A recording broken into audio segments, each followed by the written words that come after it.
Hi there. So we're moving on, and I thought that I would show you about binding.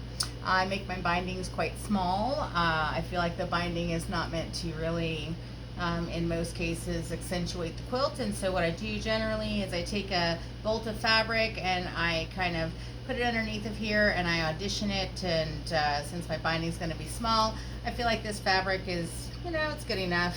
Has a little gray, has a little brown. I feel like this is a scrappy quilt, so it should be just fine. I've gone ahead and measured my quilt, and I have discovered that I need 5 pieces of binding. So what I'm going to do is I'm going to cut it with a stripology ruler, because that is a fast way of doing it. So what I do is I take the fold and I move the fold up to the selvage edge. I make sure that it is straight. And I don't just straighten a small portion, I straighten a wide piece of it, about 36 inches, because I want to make sure it's straight all the way across. Okay? Then what I'm going to do is I'm going to take the stripology ruler, I'm going to place it on top right here, and I'm going to line it up with one of these lines so that we're cutting straight. And I personally do 2-inch strips. So I'm going to cut it at the 20, and I'm going to cut it at the 18, 16, 14, 12, 12, 12, and 10. Hopefully that's 5. And so then I'm going to take the 5 strips that I just cut over to the machine, and I'm going to show you how I sew them together in order to make the binding. And that'll probably be an additional video or attached to this one. So stay tuned. Go. Okay, so we have our 5 strips, and generally what I do is we set at the machine, and I take my 1 strip and I lay it, and I put the extra to the back side, okay, because I want to lay it at an angle. And then I'm going to take another strip and I'm going to take the ends. I don't worry about cutting off the selvage, because what I'm going to do is I'm going to leave the selvage hang over, so that way when I trim it off straight, it's going to cut that selvage off for me.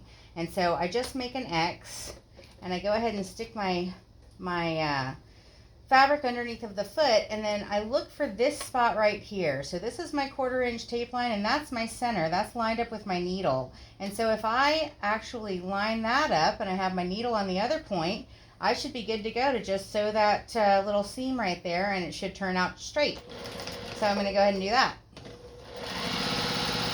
Now, a lot of people, especially using batiks, which this is not, they get things reversed or whatever the case may be. So what I do is I take my strip out and then I flip it over this way, right? And I'm going to push this to the back, and then look at that. I've got the same thing again.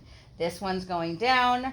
This next piece right here is going to go up, right? I'm going to cross it over. I'm going to continue on, and I'm going to line it up with my needle. And I'm going to line it up with my little red spot right there, and then again it'll be straight. Away we go. Drag it on out there, flip it over, toss that stuff to the back, take the next piece, and I have the same thing all over again. One down that way, one up the other way, line it up with my needle, and bada bing. And our last and final piece, here we go. And again, gonna line it up with my needle, line it up with my red line, bam. Now I keep them all attached like that, and then I simply take my scissors, big scissors, and I trim off, and then I hold this up and I trim a 1/4 inch or thereabouts, right? Toss that aside, take the next one, and I trim the 1/4 inch or thereabouts. It doesn't really matter how much, if it's a little over, a little under a 1/4 inch. Close counts, and it's all going to be inside when it comes time to putting it on the quilt. So, just a simple, quick little trim. It doesn't have to be rocket science for this part at all. Sometimes quick and easy. Okay, so we have cut our pieces, we've sewn our pieces together, we've trimmed off our little our little ends right there. So now we're over here at the ironing board.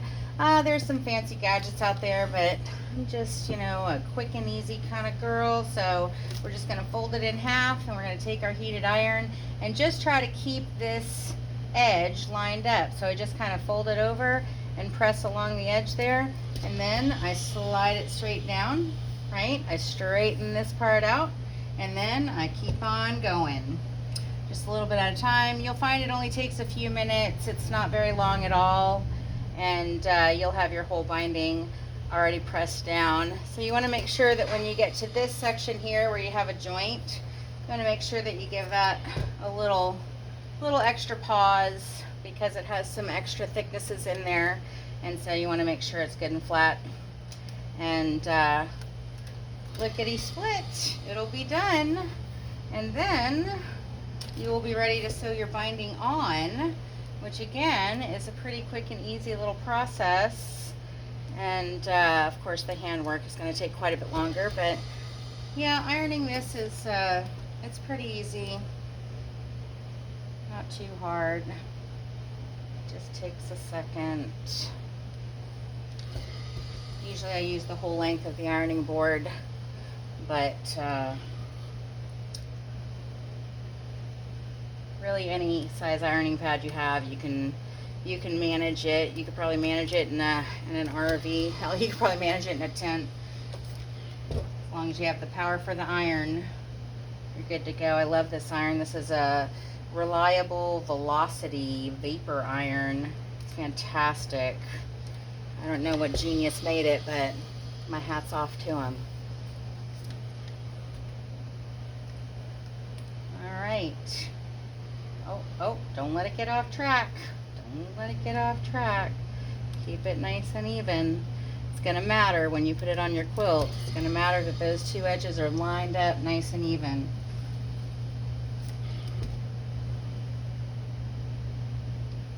Okay.